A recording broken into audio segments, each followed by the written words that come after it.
اعوذ باللہ من الشیطان الرجیم بسم اللہ الرحمن الرحیم اذا جاء نصر اللہ والفتح ورأيت الناس يدخلون في دين الله أفواجا فسبح بحمد ربك واستغفر إنه كان توابا.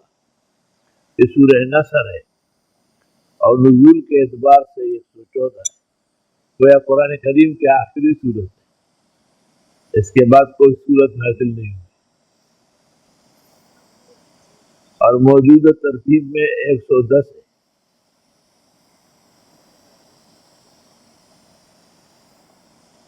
گزشتہ سورت کافرون میں کفار کو کہا گیا تھا کہ ہم کسی دینی سودابازی کے قائل نہیں ہیں کہ ایک سال تم خدا کو مانو اگلے سال ہم تمہارے خداؤں کو مانیں. تو ایسے کاموں پر استقامت کی ضرورت ہے. اس استقامت کے لیے سورۃ نصر نازل ہوئی. اذا جاء نصر اللہ والفتح، جب آ گئی خدا کی مدد اور فتح.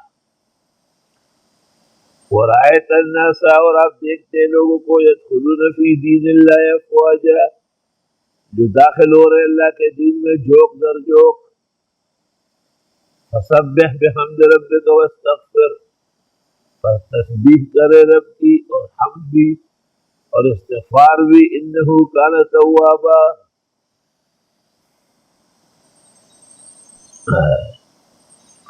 لا الہ الا اللہ وحدہ لا شریک له. ایک امداد کی ضرورت ہوتی ہے خدا کی، جو آسمان اور زمین میں کسی مخلوق کی نہیں ہوتی سوائے نبی اور رسول کی.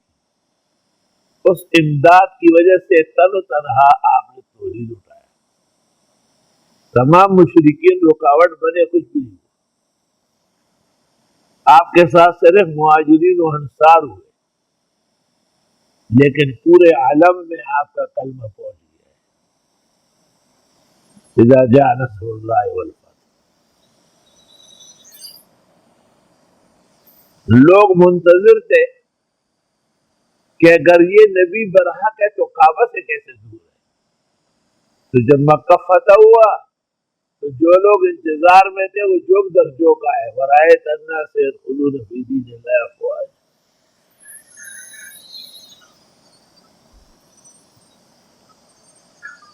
دین کا جو ظاہری ڈھانچہ تھا اور دین کی جو ظاہری ضرورت تھی وہ پوری ہو گئی. مکے کے لوگ مسلمان ہوئے اور مدینہ منورہ کے لوگ ان کے امدادی بنے، اور پوری دنیا کی ہدایت کے لیے تا قیامت یہ کافی لوگ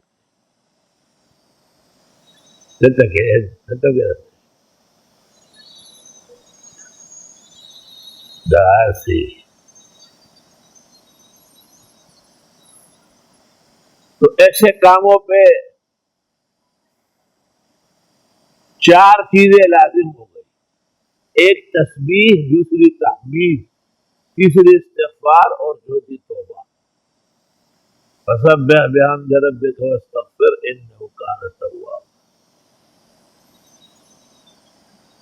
شیخ الاسلام شیخ العرب والعجم مولانا حسین احمد صاحب اٹھتے بیٹھتے الحمدللہ الحمدللہ، وہ اللہ کے محامد میں ڈوبے رہتے. اور امام العصر محدث کبیر فقی علی الاطلاق، آیت من آیات اللہ الذي ينظر نظيره في ساعة الاختلاف في الاسانید والاحادیث والاثار. شیخ و مشایخنا، استاد و اساتذہ مولانا محمد انور شاہ سے استغفر اللہ استغفر اللہ، کیونکہ آخری عمل جو نبی کا ہے وہ استغفار کا. ام المومنین عائشہ صدیقہ بخاری میں فرماتی ہے کہ اس آیت کے بعد حضرت اٹھتے بیٹھتے استغفار کرتے.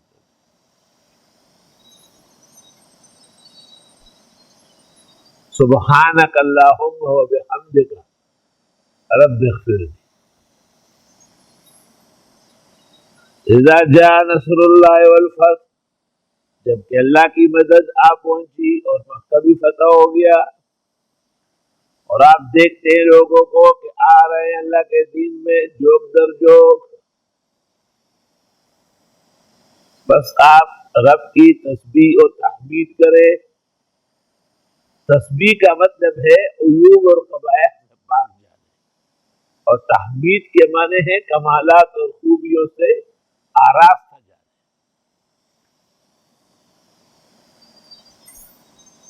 وَاسْتَغْفِرْهُ، اور استغفار کرے۔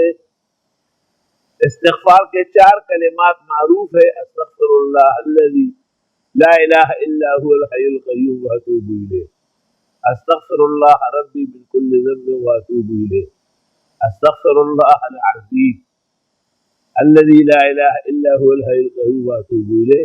لیکن اس عاجز اور فقیر کے خیال میں نفس سے استغفار کافی ہے، استغفر اللہ استغفر اللہ۔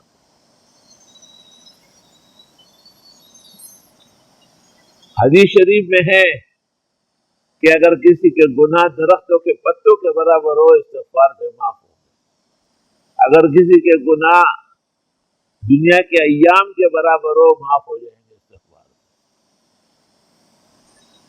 اگر کسی کے گناہ ریت کے ڈھیر میں جتنے دانے اور عدد ہوتے اتنے ہو تب بھی استغفار معاف کرا جائے گا۔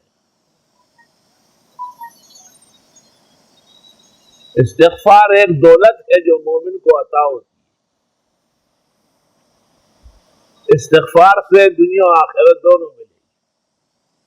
عذاب نہیں آئے گا صورت انفال، خوشیاں طاقت توانائی بحال ہوگی صورت ہود، جتنی نعمت دنیا و آخرت کی ہے بما جنت اور مغفرت کے صورت نوح۔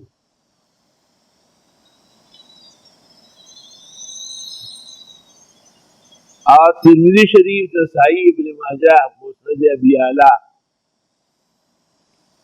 پیغمبر فرماتے ہیں کہ من لزم الاستغفار، استغفار لازمی کرے، اور دوسری نسائی میں من اکثر الاستغفار۔ علماء کہتے ہیں لازم بمعنی اکثر کے، اور اکثر بمعنی لازمت ہے۔ ایک حدیث دوسرے کے لیے بیان ہے، جعل اللہ له من کل ضیق مخرجا، ہر تنگی سے راستہ ملے گا، ومن کل ہم فرجا، اور ہر غم سے نجات ملے گی، ورزقہ من حیث لا یحتسب، اور ایسا رزق و روزی ملے گا کبھی سوچا بھی نہیں۔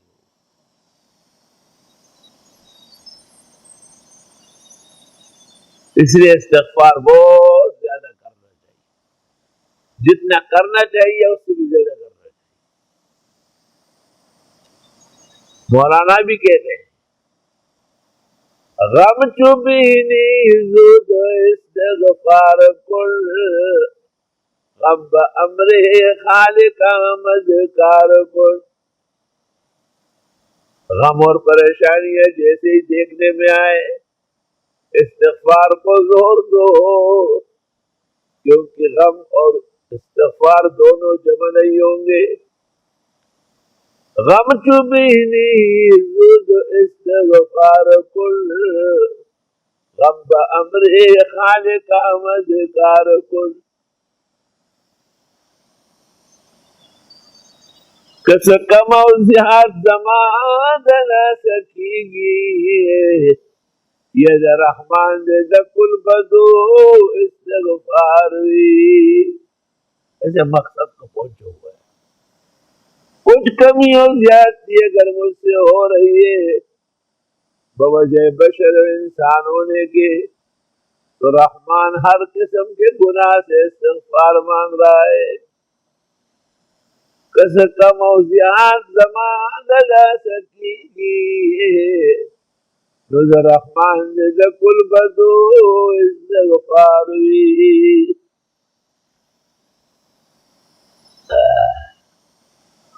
ورأيت الناس يدخلون في دين الله أفواجا فسبح بحمد ربك واستغفر۔ اگر اللہ نے بڑے طلباء دیے، بڑے مدرسے دیے، بڑے شاخ قائم ہوئی، تو محتمم کے ذمہ منتظم کے ذمہ کیا کام ہے؟ استغفار. استغفر اللہ الذی لا الہ الا ہو الحی القیوم واتوب الیہ. استغفر اللہ ربی من کل ذنب واتوب الیہ. استغفر اللہ العظیم الذی لا الہ الا ہو الحی القیوم واتوب الیہ. استغفر اللہ استغفر اللہ استغفر اللہ. اور سید الاستغفار، جس کو سید الانبیاء نے سید الاستغفار کہا ہے، کیا کہنا ہے؟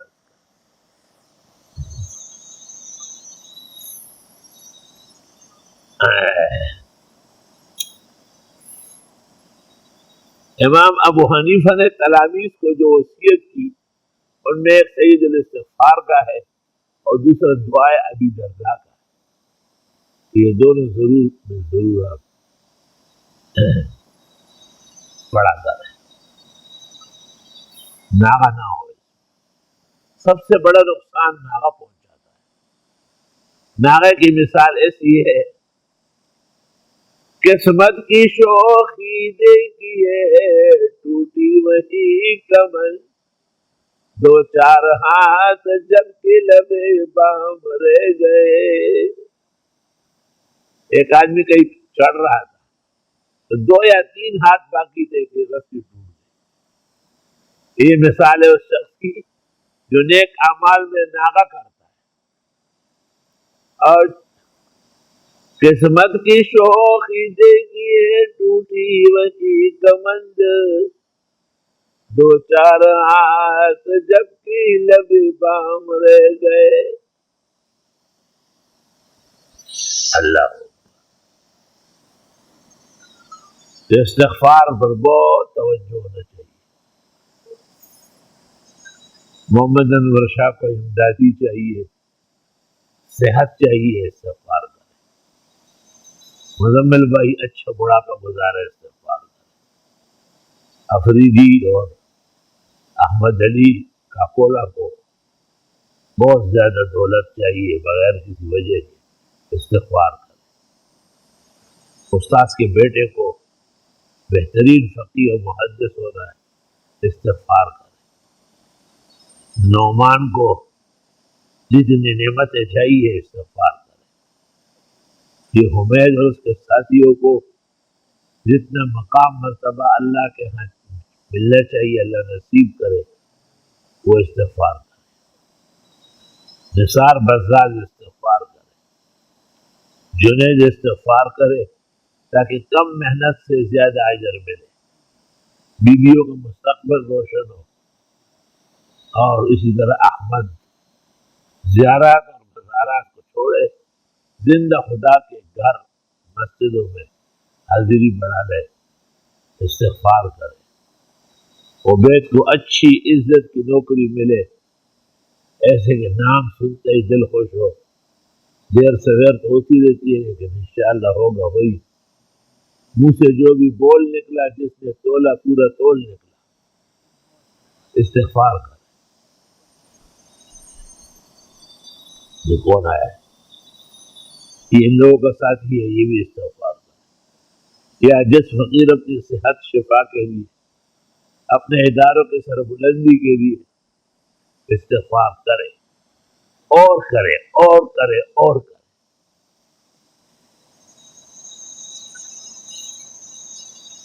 اللہ اللہ. وزیب النساء اورنگزیب عالمگیر کی عالم فاضل بیٹی، جس کو اس زمانے میں 30,000 کتب حنفیہ یاد تھی، وہ شوق سے پڑھ رہی تھی. اوکے، 4 چیز آرام جہاں خدا مچا، شراب ساقی آب رواں روح نگار. 4 چیزیں دنیا کے آرام اور راحت کے ذرائع ہیں. ایک شراب، دوسرا ساقی، اور دوسرا چلتا ہوا پانی، اور تیسرا محبوب کا چہرہ. 4 چیز است آرام جہاں خدا جہاز، شراب ساقی و آبی رواں روح نگار. تو آئینے میں نظر آیا کہ اورنگزیب آ رہا ہے باپ، اور وہ سن رہا ہوگا، تو دوبارہ دہرایا اور کہا کہ 4 چیز است آرام جہاں گدام 4، ذکر تسبیح و علم و استغفار. یعنی مجاز میں وہ ہے اور حقیقت میں یہ ہے، ذکر الہی، ذکر تسبیح، ذکر تسبیح و علم و استغفار.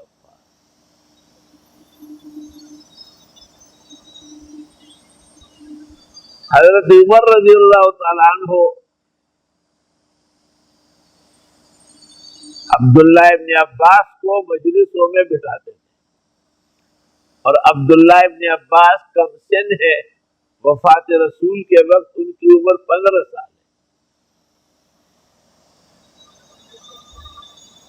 عبد الرحمن ابن عوف نے شکوہ کیا کہ لنا ابناء مثلہ، ہمارے بیٹے اس سے بڑے، ہم بیٹے رہتے اور آپ کہتے ہیں عبداللہ ابن عباس کو آنے دو. خیر خیریت. چنانچہ حضرت عمر نے کہا کہ بہت اچھا.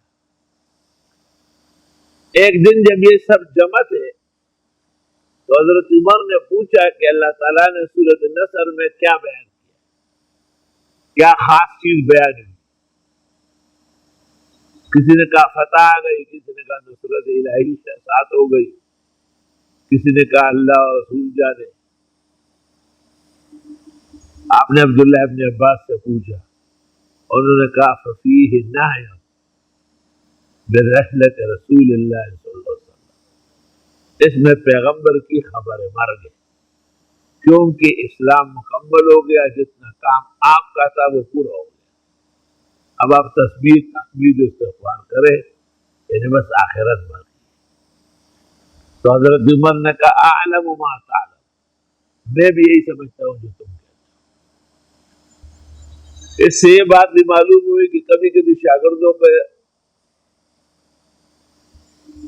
ٹیسٹ بھی ہونا چاہیے، استخبار بھی رکھے استاد، اور کبھی کبھی اچانک کچھ سوال بھی کرنا چاہیے کہ بیدار مغزوں کا پتہ چلے.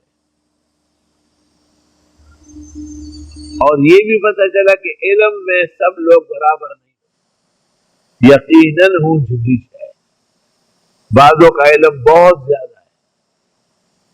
حضرت مولانا انور شاہ نے کہا ہے کہ اس وقت 4 آدمی قرآن شریف جانتے ہیں. ایک شیخ الہند مولانا محمود الحسن، وہ تو شیخ المشائخ تھے. دوسرے مولانا شبیر احمد عثمانی،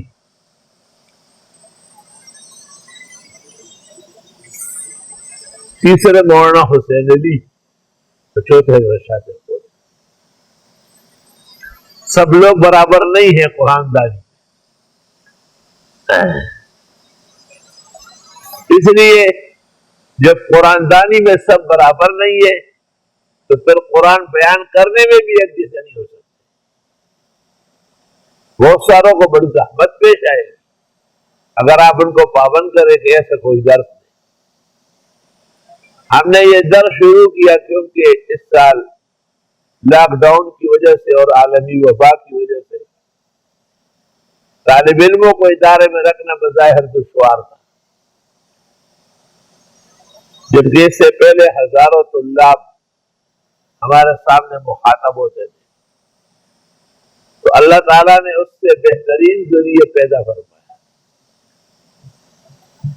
اور وہ یہ کہ نیٹ کے ذریعے تمام دنیا کے اقوام یہ سن رہی ہے، اور کبھی ہزاروں کبھی لاکھوں کی تعداد سننے میں آتی ہے کہ وہ اس کے شرکت میں ماں ہوا. لاک ڈاؤن کی وجہ سے لوگ ایک قسم کے گھروں میں قید تھے اور پریشان حال تھے. تفسیر کی آواز نے ان کو بھی باغ و بہار کر دیا. یہ اللہ کا احسان ہے، قرآن کا موجود ہے۔ مجھے برادرم جنید نے کہا کہ وہی مسجد میں پڑھا ہے، طلباء بھی بیٹھے سب، میں نے دیکھو بات یہی ہے، ایک تو اس وقت طلباء کا اپنا منصوبہ کچھ آموختہ ہے، دوسری بات یہ کہ یہ درس آپ کا آن لائن، اور آن لائن میں اتنی دنیا نے سنا ہے کہ اتنے طلباء پاکستان کے مدرسوں کے اکٹھے کرے تو 17,000 یا 17 لاکھ ہیں، اتنے لوگوں سے زیادہ لوگوں نے آن لائن سنا ہے۔ جناب رسول اللہ صلی اللہ علیہ وسلم جب مکہ میں یا مدینہ میں بیان کرتے تھے تو صحابہ یہی تھے نا جن کو ہم جانتے ہیں، لیکن یہ پیغام آپ کا وہاں تک نہیں رہا، بلکہ 1400 سال تک، قیامت کے آخری دن تک جن اور انس، عرب و عجم اور ارض و سما، شرق اور غرب، سب نے یہ پیغام سنا۔ تو قرآن کریم کے بارے میں یہ فکر آدمی نہ کرے کہ میں دور تک پہنچاؤں، نہیں، آپ حقیقت بیان کریں، پہنچانے والا خدا ہے۔ ان علینا بیان، ہمارے ذمہ ہے اس کو دور تک لے جا۔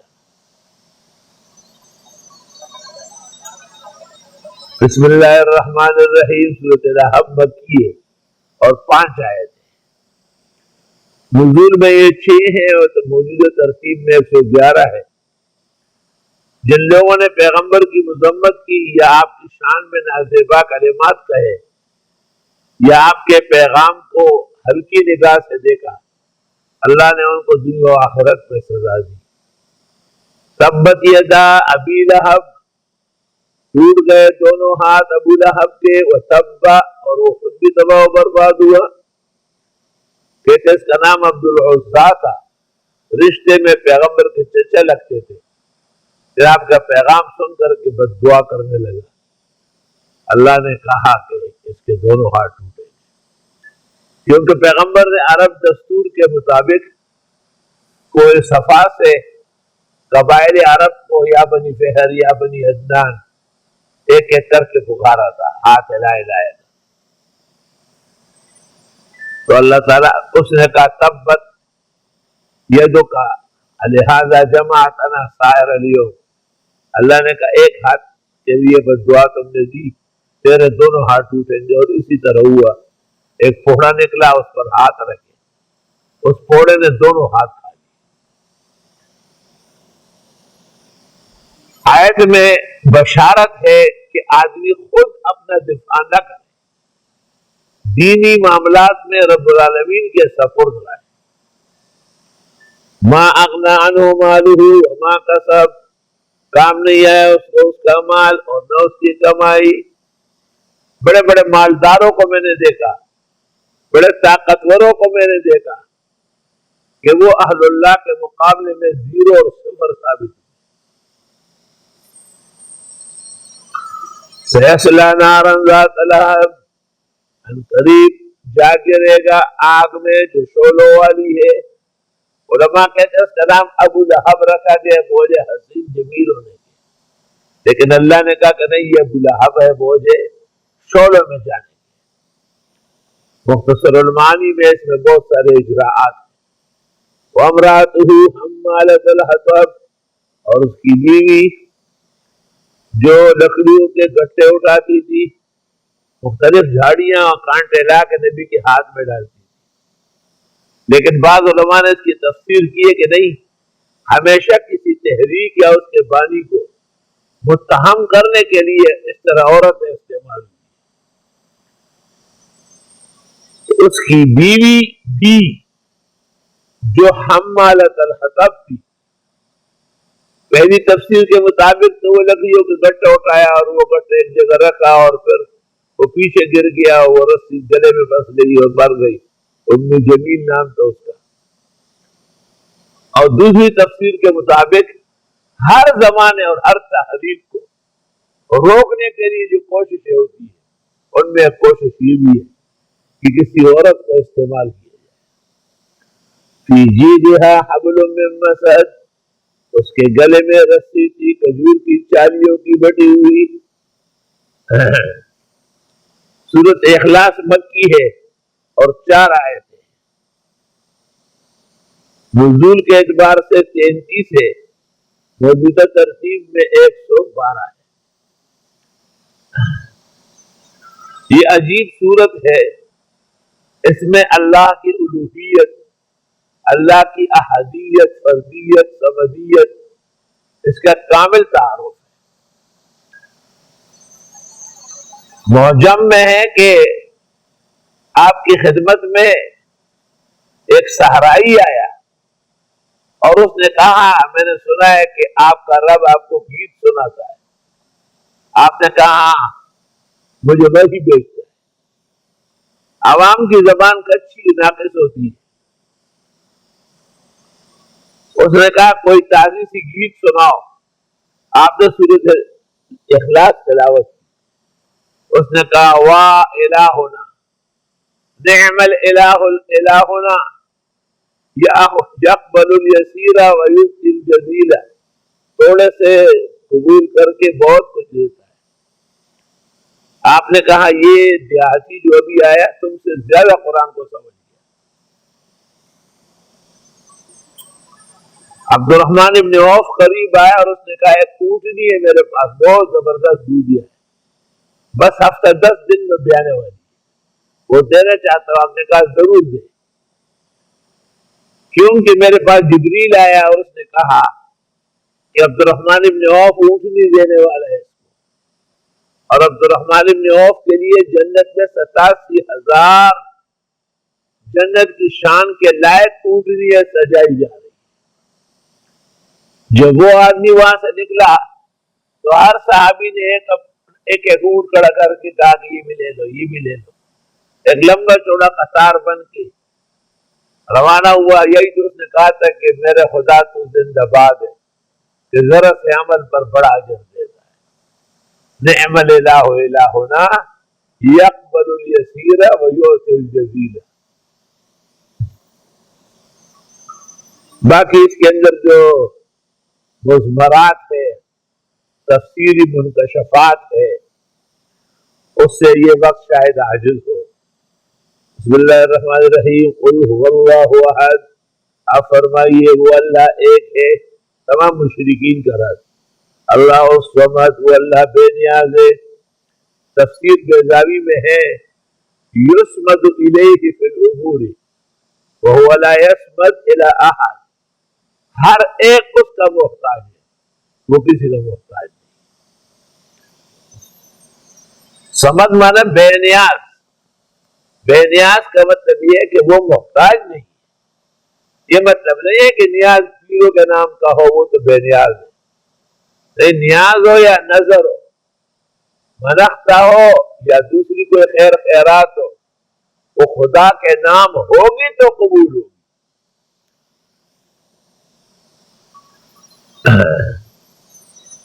لم یلد ولم یولد، نہ اس سے کوئی پیدا ہے نہ وہ کسی سے پیدا ہے۔ لم یلد، اور نصارا عیسیٰ کو ابن اللہ کہتے ہیں، اس کا رد ضروری تھا۔ لم یلد ولم یولد ولم یکن لہ کفوا احد، اور نہیں ہے اس کے برابر کا کوئی بھی، اس کے زور کا، اس کی طاقت کا، اس کی شان و شوکت کا کوئی بھی نہیں۔ حدیث شریف میں کہ اس کو ثلث قرآن کہا ہے، اور ایک روایت ایسی بھی ملی ہے کہ آپ نے صحابہ سے کہا اتنے بھی نہیں کر سکتے کہ ہر رات سے ایک قرآن پڑھ کے سو جاؤ۔ صحابہ نے کہا حضرت، آپ نے کہا یہ سورہ اخلاص 3 مرتبہ پڑھ لو، ایک قرآن کے برابر ہے۔ ابو نعیم نے فضائل قرآن میں اس روایت کو نقل کیا، حافظ نے فتح الباری میں اس کا حوالہ دیا ہے۔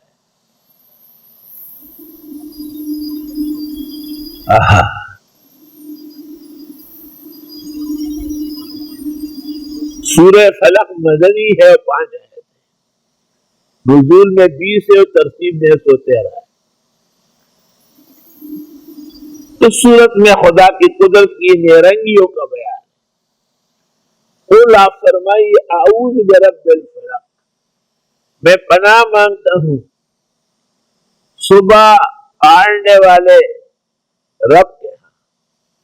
فلقا کے معنی آتے ہیں اندھیرا ختم کرنا اور روشنی لانا، جیسے ایک چھلکے کو آپ کاٹے کھینچے اور نیچے سے پھل نکل آئے۔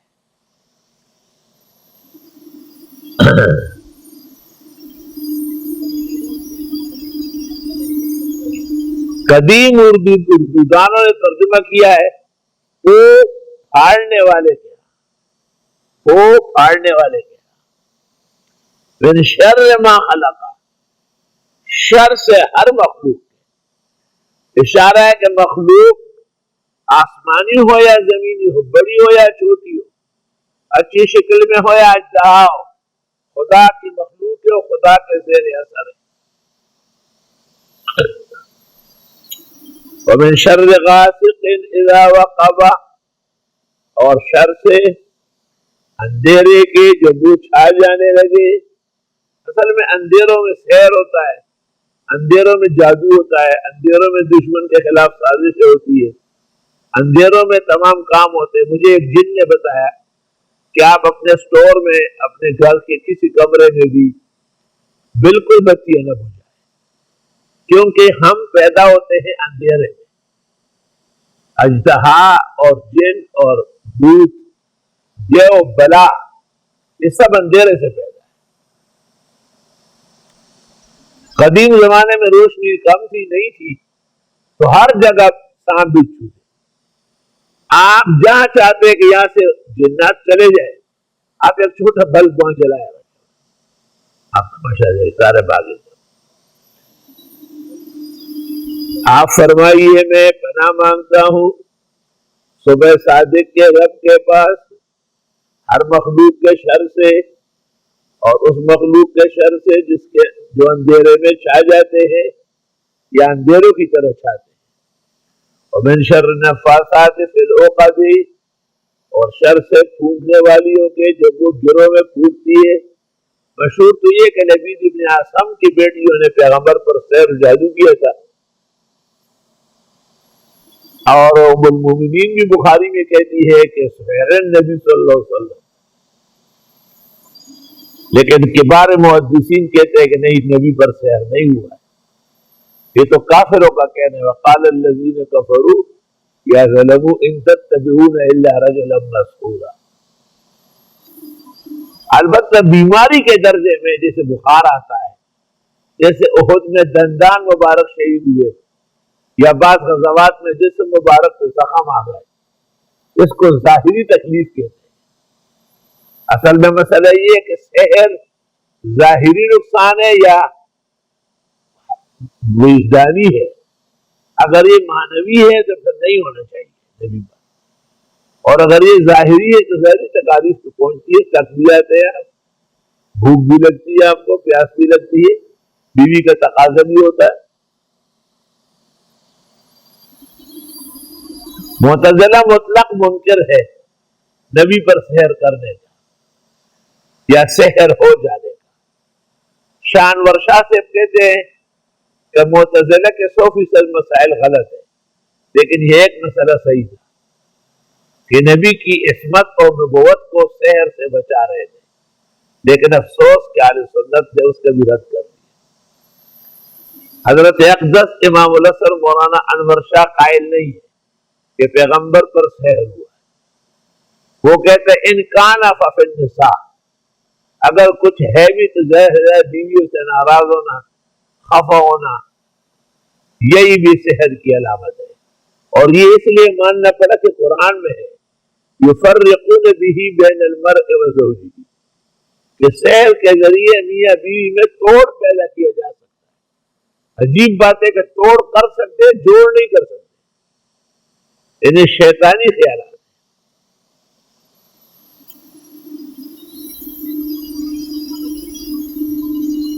اور وہ جو پھونک پھونک کے گروہ میں ڈالتی ہے ان کے شر سے، تو اگر وہ تفسیر نہیں ہے جو لبید ابن عاصم کی بیٹیوں کی ہے، تو یہ علی الاطلاق ماننا پڑے گا کہ تمام لوگ جو سوچتے ہیں، کچھ پھونکتے ہیں، کچھ مزاج بناتے ہیں، کچھ سوچتے ہیں، تدبیر کرتے ہیں، وہ مراد ہے۔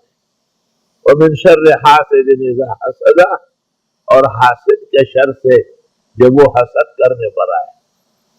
حسد اس کو کہتے ہیں کہ اس کو اتنی عمر کو کیوں ملی، اس کو اتنے علم کیوں ملا، اس کو اتنی دولت کیوں ملی۔ ان الحسد یاکل الحسنات کما تاکل النار الحطب، حسد نیکیوں کو ایسا کھا جاتا ہے جیسے آگ خشک لکڑی کو جلا دیتی۔ اور حدیث میں ہے کل ذی نعمت محسود، جس پر خدائی نعمت احسان اور لوگ حسد کرتے ہیں، تو حسد نہ کرے، غبطہ کرے۔ غبطہ کے معنی ہے یا اللہ اس سے زیادہ مجھے دے، یا اللہ ایسا مجھے بھی عطا فرما، وہ رائے غبطہ کرے۔ غبطہ معنی سیاہی، غبطہ معنی رش کرنا، غبطہ معنی اس جیسی نعمتیں مانگنا۔ اور بعض اوقات جو حسد اچھے معنوں میں آیا ہے، لا حسد الا فی اثنین، خدا نے کسی کو علم دیا ہو، ہر وقت بیان کرے، مال دیا ہو، خوب خرچ کرے، تو یہاں علماء کہتے ہیں تجرید ہو گئی ہے۔ حسد سے مراد حسد نہیں بھائی، غبطہ مراد ہے۔ تجرید اس کو کہتے ہیں کہ سوء معنی نکال دے، اصل معنی برقرار رہے۔ بسم اللہ الرحمن الرحیم۔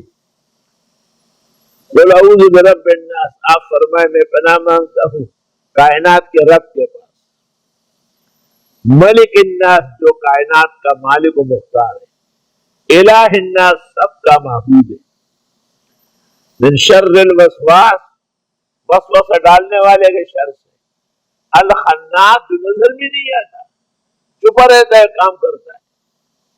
شیطان کے ناموں میں ایک نام خناس بھی ہے۔ الذی یوسوس فی صدور الناس، یہ وہی ہے جو وسوسہ ڈالتے ہیں لوگوں کے دلوں میں، من الجنۃ والناس، جنات سے بھی ہے، انسانوں میں بھی۔ سورۃ الف الحمدللہ رب العالمین، وہاں بھی دیکھو رب العالمین کا ذکر ہے، حمد و ثناء اس اللہ کے لیے جو کائنات کے پالنہار ہے۔ تو یہاں بھی ہے قل اعوذ برب الناس، اور وہاں ہے مالک یوم الدین، تو یہاں ہے ملک الناس، وہاں ہے ایاک نعبد و ایاک نستعین، فرمائے الہ الناس۔ وہاں بھی دو فرقوں کے شر سے پناہ مانگی گئی، مغضوبین اور ضالین سے، یہاں بھی دو فرقوں کے شر سے پناہ مانگی گئی، جنات اور ناکارہ انسانوں سے۔ تو قرآن اول و آخر مردود ہے۔ افریقہ سے ایک بڑے عالم آئے اور مجھے کہا یہ آپ لوگ تفسیر میں آیتوں کو جوڑتے ہیں اور اس کی مناسبت پیدا کرتے ہیں، میرا تکلف کیا ہے؟ میں نے کہا اچھی بات، اللہ نور السماوات والارض مثل نورہ کمشکاۃ فیہا مصباح، المصباح فی زجاجہ، الزجاجۃ کأنہا کوکب درّی یوقد من شجرۃ مبارکہ زیتونۃ لا شرقیۃ ولا غربیہ یکاد زیتها یضیء ولو لم تمسسہ نار، نور علی نور یہدی اللہ لنورہ من یشاء۔ میں نے کہا ٹھیک ہے، یہ کہا ٹھیک ہے۔ میں نے کہا جب آیت ختم ہوتی ہے نا رکوع، ومن لم یجعل اللہ لہ نورا فما لہ من نور، کہنے لگے نہیں یہاں ہے۔ میں نے کہا اسی طرح ہر جگہ ہے، لیکن آپ کی اور ہماری آنکھیں بند۔ حدیث میں ہے نعم الرحیل المرتحل، فرمایا وہ آدمی جو قرآن ختم کرے اور دوبارہ شروع کرے۔ تو ہم نے فاتحہ کے تفسیر کے عنوان سے دوبارہ شروع بھی کر لیا۔ اللہ تعالیٰ تا قیامت اجر عطا فرمائے۔ وبہذا القدر نکتفی اليوم، وللہ الحمد والآخر، الحمدللہ رب العالمین۔ نستغفرک اللہم ونسألک السلام علیکم۔ ربنا آتنا فی الدنیا حسنہ وفی الآخرۃ حسنہ وقنا عذاب النار۔ ربنا لا تؤاخذنا إن نسينا وأخطأنا ربنا ولا تحمل علينا إصرا كما حملته على الذين من قبلنا ربنا ولا تحملنا ما لا طاقة لنا به واعف عنا واغفر لنا وارحمنا أنت مولانا فانصرنا على القوم الكافرين ربنا لا تزغ قلوبنا بعد إذ هديتنا وهب لنا من لدنك رحمة إنك أنت الوهاب أنت ولينا في الدنيا والآخرة توفنا مسلمين وألحقنا بالصالحين رب اجعلني مقيم الصلاة من ذريتي ربنا وتقبل دعاء ربنا اغفر لي ولوالدي وللمؤمنين يوم يقوم الحساب ربنا هب لنا من أزواجنا وذرياتنا قرة أعين وجعلنا للمتقين إماما ربنا اوزعنا أن نشكر نعمتك التي أنعمت علينا وعلى والدينا وأن نعمل صالحا ترضاه وأدخلنا برحمتك في عبادك الصالحين وأصلح لنا في ذرياتنا إنا تبنا إليك وإننا من المسلمين اللهم أرنا الحق حقا وارزقنا اتباعه وأرنا الباطل باطلا وارزقنا اجتنابه ولا تجعله ملتبسا علينا فنذل واجعلنا للمتقين إماما ربنا اغفر لنا ولإخواننا الذين سبقونا بالإيمان ولا تجعل في قلوبنا غلا للذين آمنوا ربنا إنك رؤوف رحيم یا رب جو دعائے انبیاء و مرسلین خاتم النبیین نے مانگی ہے ہمیں بھی نصیب فرما جن بلا و آفات و آحات سے انبیاء و مرسلین خاتم النبیین امت کے اولیاء و متقین نے پناہ مانگی ہے ہمیں بھی محفوظ و معمول فرما یا اللہ ہم عاجز و مساکین کا بذریعہ لاسل کی نیٹ کے ذریعے اس تفسیر کے درس کو قبول فرما اس کا حق بہت زیادہ تھا اس کے ایک ایک صورت پر ایک ایک دن لگ سکتا ہے لیکن عاجز اور فقیر کیونکہ کچھ علیل بھی ہے اور علالت اور بیماری واضح ہے اس واسطے کم پر اتفاق کیا گیا سننے والے دور و دراز کے اچھا اور بہترین تفسیر کے امیدواروں کی خدمت میں بھی معذرت ہے کبھی اللہ نے موقع دیا اور باقاعدہ تفسیر کا دور ہو تو آ جائیے ویک گل جانا دیگی لار جرا والی شاباز گڑی تجرا زنا کڈیر تفسیر دجا پکار وی یہ لار جرا والی اکثر ظلم تجرا زنا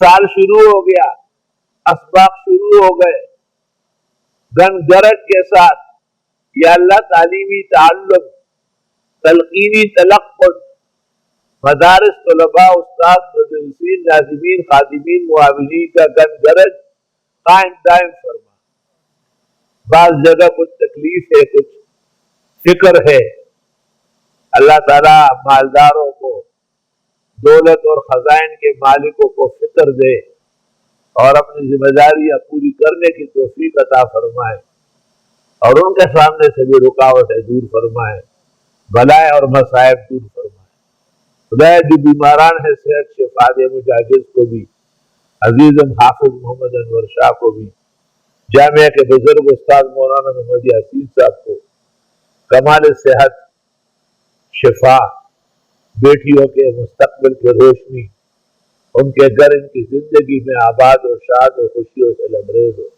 اس طرح ہم سب کی بیٹیوں کے لیے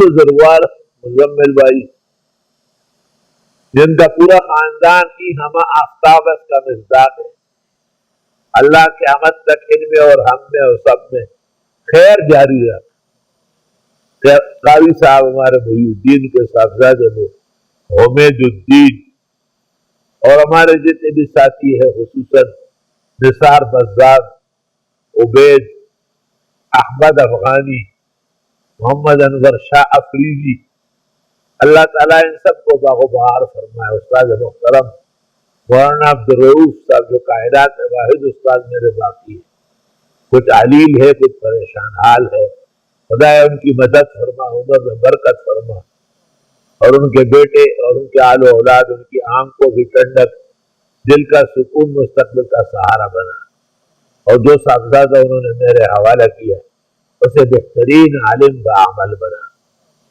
اسی طرح ہمارے نعمان بھائی کے خزائن میں برکت فرما، توجہات نیک و صالح فرما، اور تمام خیرات و حسنات قبول فرما۔ ہمارے شیخ صاحب سعید الزمان اور ان کا بیٹا اسعد اور دیگر جتنے بیٹے ہیں اہلیہ ہے، یہ اللہ سب پر خصوصی کرم احسان نازل فرما، اور جتنے بھی احباب ہیں یہاں دوست ہیں اور پوری دنیا میں ہے، جہاں جہاں ہے، جس ملک میں ہے، یا اللہ انبیاء و مرسلین کی دعائیں، خاتم النبیین کی دعائیں ان کو عطا فرما، یا اللہ اولیاء اور متقی پرہیزگار صلحاء امت مسلمہ کے اخیار و ابرار کی دعائیں انہیں اور ہمیں اور ان سب کو نصیب فرما، جنہوں نے محنت کی، مشقت کی، اس درس کو سننے کی کوشش کی یا آج دعائی نشست میں شرکت کی کوشش کی، اللہ تعالیٰ سب کو دریا کی طرح، بحر ذخار کی طرح اجر ثواب، قیامت کے دن پیغمبر کی شفاعت آسانی سے، پوری سرات سے گزرنا آسانی سے، نام اعمال کا دائیں ہاتھ میں آنا آسانی سے، اور جنت الفردوس کا ملنا آسانی سے آپ کے خاص فضل سے نصیب فرما۔ جن بزرگوں کے لیے ہمیں دعائیں کرنا چاہیے، جن اساتذہ کے لیے اور جن اہل خیر کے لیے، جامعہ کے ناظم اعلیٰ مولانا سہیل احمد خان بھی بیمار رہتے ہیں، جو جامعہ کے روح ہے، اللہ قائم دائم رکھے۔ جامعہ کے چھوٹے بڑے خادم ہیں، چھوٹا اکبر ہے، بڑا ہے عبد الغفار ہے، اور دوسرے ساتھی ہے، اللہ اسرار ہے، ان سب کو جزائے خیر عطا فرمائے۔ باڑے میں بھی بہت ساتھی اچھے ہیں، میرے بڑے بھائی بزرگ میرے 20 سال بڑے ہیں، اللہ پاک انہیں بھی سلامت رکھے، زندگی دے، صحت دے، ان کے بیٹوں کو، اہل خانہ کو بھی تابعدار بنائے۔ عزیزم احسن حسنہ اور محمد ہارون اور فتاشا اور رزینہ اور حسینہ اور میری بیٹی اور داماد اور بڑی بیٹی اور جہانزیب، اور اسی طرح بی بی کلثوم اور بلال، اور اسی طرح حمزہ اور آمنہ، یا اللہ ان سب کو، اور میری بیٹیاں خاص کر عبید کی اہلیہ بشرا بی بی اور اس کی چھوٹی بہن راشدہ بی بی، یا اللہ ان سب کو مستقبل کا روشنی، عزت عطا فرما، عفت عطا فرما، مضبوط ٹھکانے عطا فرما، ہر طرح کے غم فکر سے ان کو اور ہم کو نکال دے۔ ادارے میں رہنے سہنے والے گھر، ادارے کے باہر رہنے سہنے والے اساتذہ، مدرسین، خادمین، ناظمین، معاونین، کائنات کے چپے چپے کے مسلمان جو ہم سے دینی توقعات رکھتے ہیں، اعتماد کرتے ہیں، عقائد و اعمال میں مناسبت رکھتے ہیں، یا اللہ ان کو دنیا کے اندر بھی خوشی اور ہر طرح بصیرت عطا فرما، اور آخرت کے اندر بھی نجات، غفران، رضوان، جنت الفردوس عطا فرما۔ ربنا تقبل منا انك انت السميع العليم وتب علينا انك انت التواب الرحيم، فالله خير حافظا وارحم الراحمين، وصلى الله تعالى على خير خلقه محمد۔ سب کو مبارک۔